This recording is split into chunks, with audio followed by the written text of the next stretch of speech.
Tak lama setelah mosi tidak percaya parlemen bentukan Nasution di tahun 1967 dan MBRS menunjuk Soeharto sebagai Presiden RI, Bung Karno menerima surat untuk segera meninggalkan Istana Merdeka dalam waktu 2 kali 24 jam.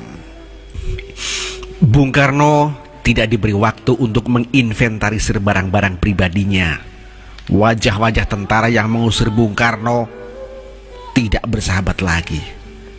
Bapak harus cepat meninggalkan istana ini dalam waktu 2 hari dari sekarang.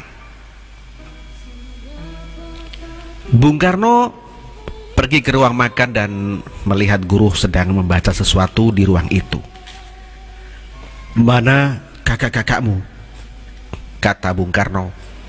Guru pun menoleh ke arah bapaknya dan berkata, "Mereka pergi ke rumah ibu." Rumah ibu yang dimaksud adalah rumah Fatmawati di Jalan Sriwijaya. Bung Karno berkata lagi, "Mas Guru, Bapak tidak boleh lagi tinggal di istana ini lagi. Kamu persiapkan barang-barangmu. Jangan kamu ambil lukisan atau hal lain. Itu punya negara," kata Bung Karno. Bung Karno lalu melangkah ke arah ruang tamu istana. Di sana ia mengumpulkan semua ajudan-ajudannya yang setia. Beberapa ajudannya sudah tidak kelihatan karena para ajudan Bung Karno sudah ditangkapi karena diduga terlibat Gestapo.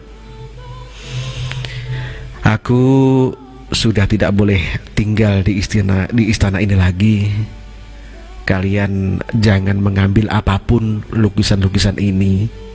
Souvenir dan macam-macam barang-barang ini adalah milik negara," kata Bung Karno.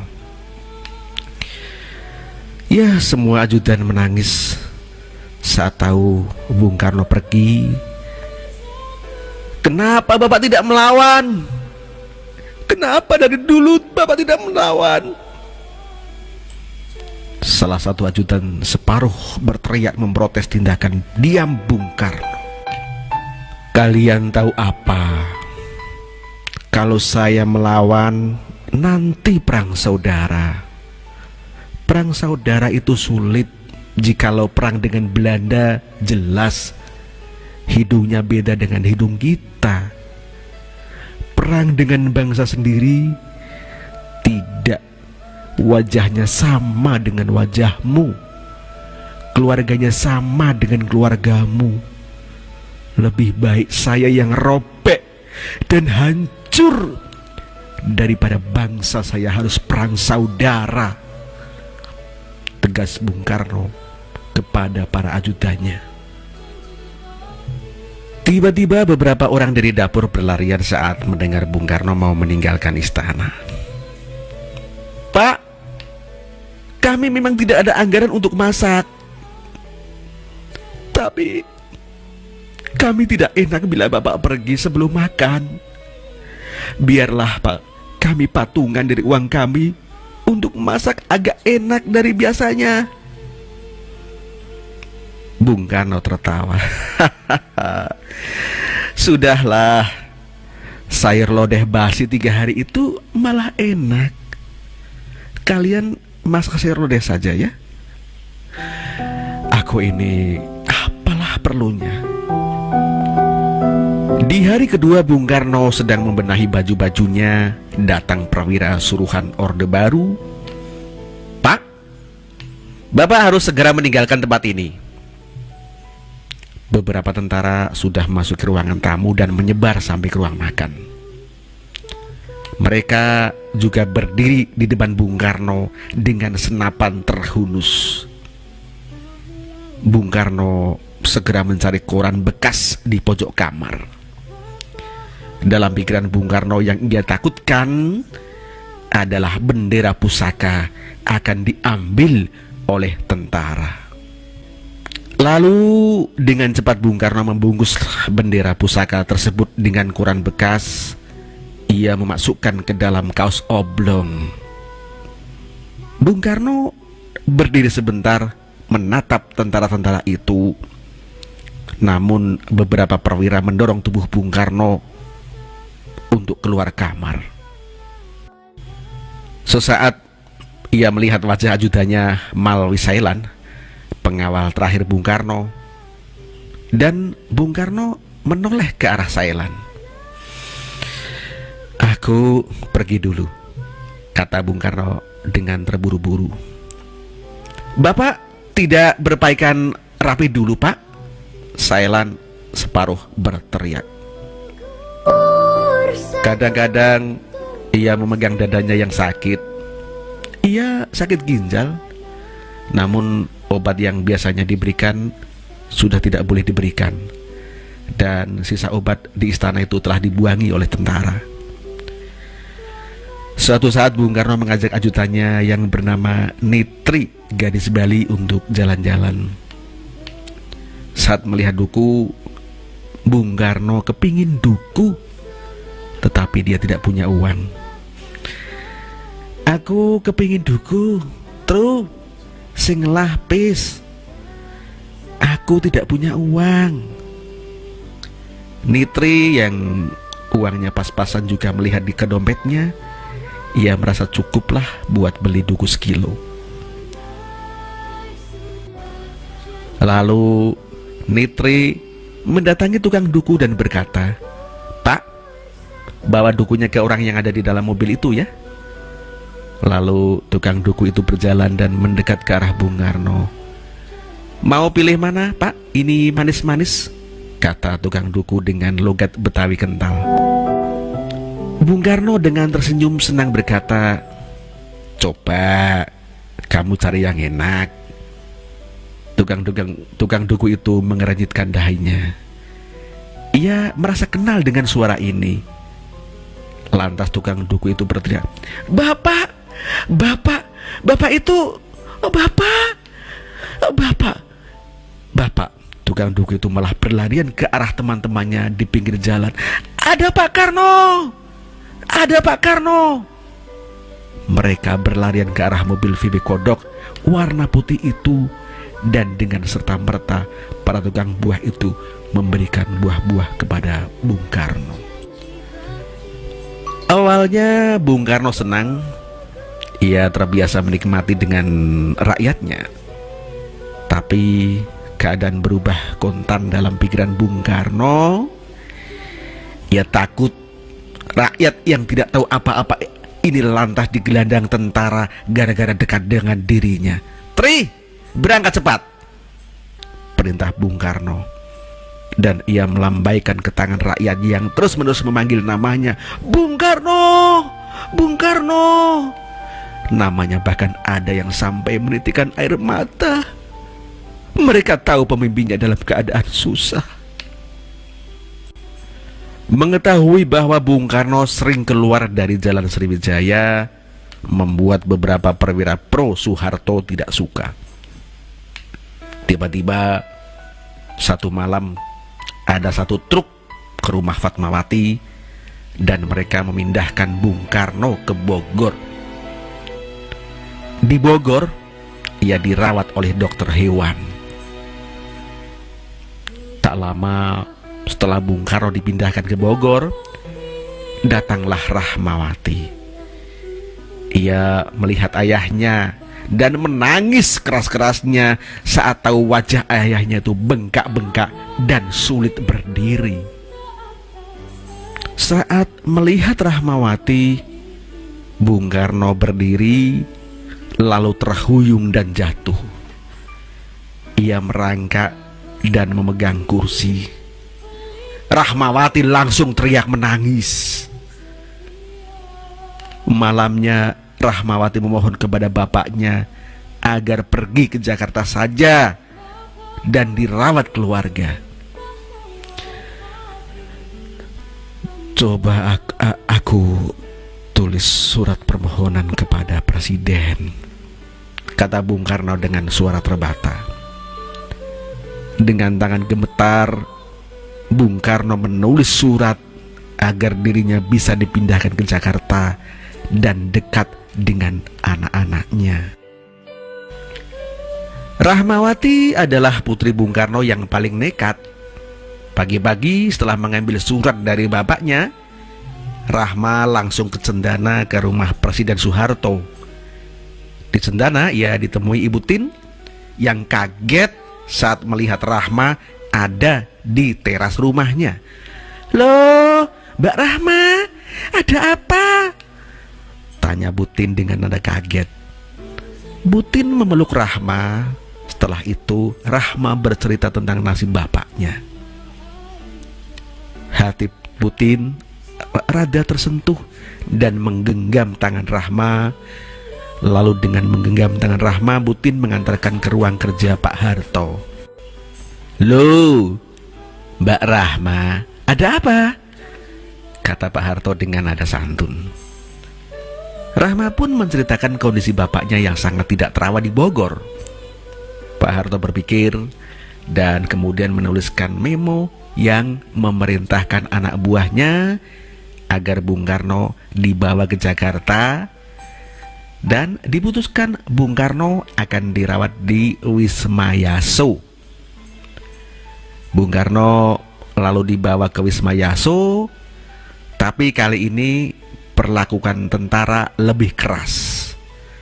Bung Karno sama sekali tidak diperbolehkan keluar dari kamar. Seringkali ia dibentak bila akan melakukan sesuatu. Suatu saat Bung Karno tanpa sengaja menemukan lembaran koran bekas bungkus sesuatu. Koran itu langsung direbut dan dimarahi oleh tentara itu. Kamar Bung Karno berantakan sekali, jorok dan bau. Memang ada yang merapikan, tapi tidak serius. Dokter yang diperintahkan merawat Bung Karno, Dr. Maher Marjono, nyaris menangis karena sama sekali tidak ada obat-obatan yang bisa digunakan oleh Bung Karno. Ia tahu obat-obatan yang ada di laci istana sudah dibuangi atas perintah seorang perwira tinggi. Maher Marjono hanya bisa memberikan vitamin dan royal jelly yang sesungguhnya hanya madu biasa. Jika sudah tidur, Bung Karno diberi Valium. Soekarno sama sekali tidak diberikan obat untuk meredakan sakit akibat ginjalnya yang tidak bisa berfungsi. Banyak rumor beredar di masyarakat bahwa Bung Karno hidup sengsara di Wisma Yaso. Beberapa orang diketahui diceritakan nekat ingin membebaskan Bung Karno. Bahkan ada satu pasukan khusus KKO dikabarkan sempat menembus penjagaan Bung Karno dan berhasil masuk ke dalam kamar Bung Karno. Tapi Bung Karno menolak untuk ikut karena itu berarti akan memancing perang saudara. Pada awal tahun 1970, Bung Karno datang ke rumah Fatmawati untuk menghadiri pernikahan Rahmawati.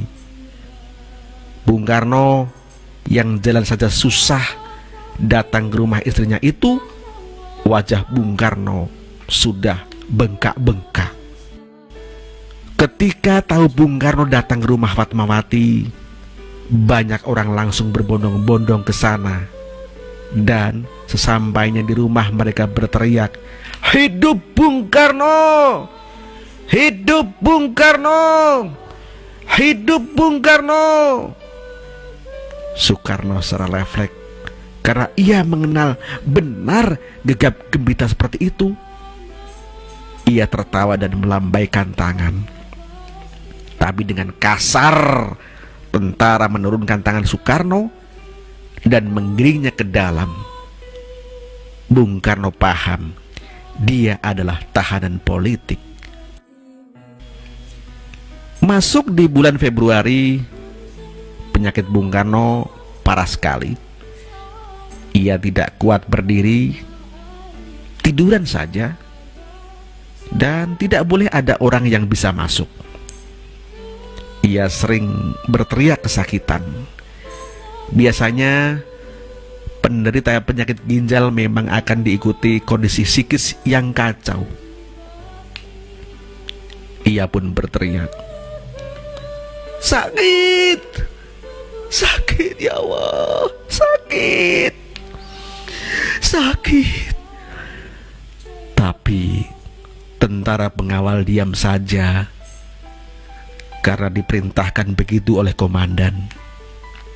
Sampai-sampai ada satu tentara yang menangis mendengar teriakan Bung Karno di depan pintu kamar. Kepentingan politik tak bisa memendung rasa kemanusiaan, dan air mata adalah bahasa paling jelas dari rasa kemanusiaan itu. Hatta yang dilapori kondisi Bung Karno menulis surat kepada Soeharto dan mengecam cara merawat Soekarno. Di rumahnya, Hatta duduk di beranda sambil menangis sesungguhkan. Ia teringat sahabatnya itu, lalu dia bicara dengan istrinya Rahmi untuk bertemu dengan Bung Karno. Kakak tidak mungkin ke sana. Bung Karno sudah jadi tahanan politik, kata istri Bung Hatta. Hatta pun menoleh pada istrinya dan berkata, Soekarno adalah orang terpenting dalam pikiranku. Dia sahabatku. Kami pernah dibesarkan dalam suasana yang sama agar negeri ini merdeka. Bila memang ada perbedaan di antara kami, itu lumrah. Tapi aku tak tahan mendengar berita Soekarno disakiti seperti ini. Hatta menulis surat dengan nada tegas kepada Soeharto untuk bertemu Soekarno. Ajaibnya, surat Hatta langsung disetujui. Ia diperbolehkan menjenguk Bung Karno. Hatta datang sendirian ke kamar Bung Karno yang sudah hampir tidak sadar. Tubuhnya tidak kuat menahan sakit ginjal. Bung Karno membuka matanya. Hatta terdiam dan berkata pelan,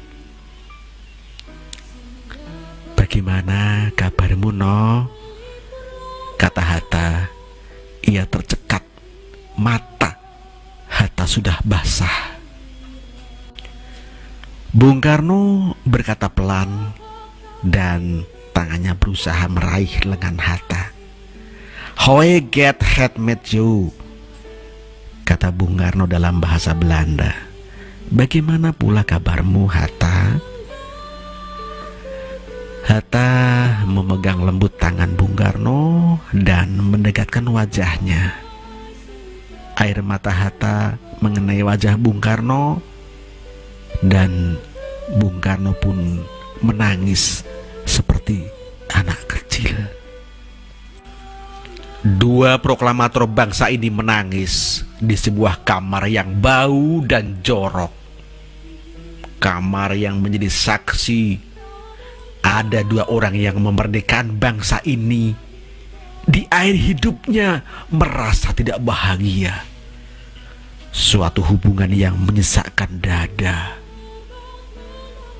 Tak lama setelah Hatta pulang, Bung Karno meninggal dunia. Sama saat proklamasi 1945, Bung Karno menunggui Hatta di kamar untuk sesegera membaca proklamasi. Dan saat kematiannya pun, Bung Karno juga seolah menunggu Hatta dulu, baru ia berangkat menemui Tuhan. Innalillahi wa inna ilaihi raji'un.